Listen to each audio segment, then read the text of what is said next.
विठ्ठल नमामि धम्मं नमामि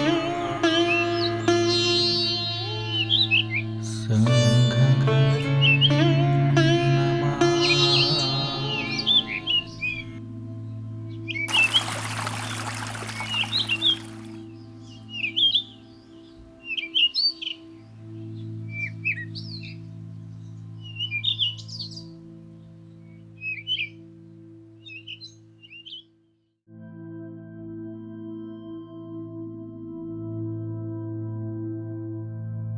तुझा प्रकाश तुलाच निर्माण करायचा आहे।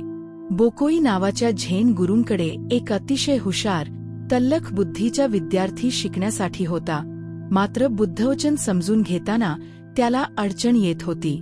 बोकोई रोज संध्याकाळी जंगलामध्ये फिरायला जात।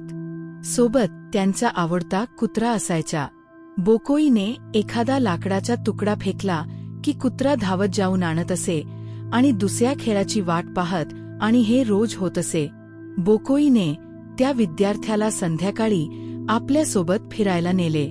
कुत्रा नेहमीप्रमाणे फेकलेल्या वस्तू घेऊन येत असे। बोकोईने आकाशात दिसणाऱ्या चंद्राकडे बोट केले आणि कुत्र्याला म्हणाला, "जा, मला तो चंद्र घेऊन ये." कुत्र्याने बोटाकडे पाहिले। बोकोईने विद्यार्थ्याला विचारले, "कुत्र्याचे लक्ष कुठे होते?" विद्यार्थी म्हणाला, "तुमच्या बोटाकडे." बोकोई म्हणाला, "या कुत्र्यासारखा होऊ नकोस. बुद्धवचन हे फक्त मार्गदर्शक आहे, दिशादर्शक आहे. त्यात अडकून बसू नकोस. त्यांनी निर्देशलेल्या मार्गावर तुला चालायचे आणि पोहोचायचे देखील आहे. जसे बोटाकडे पाहून चंद्र मिळणार नाही, तसेच बुद्धवचन वाचून बुद्धत्व मिळणार नाही."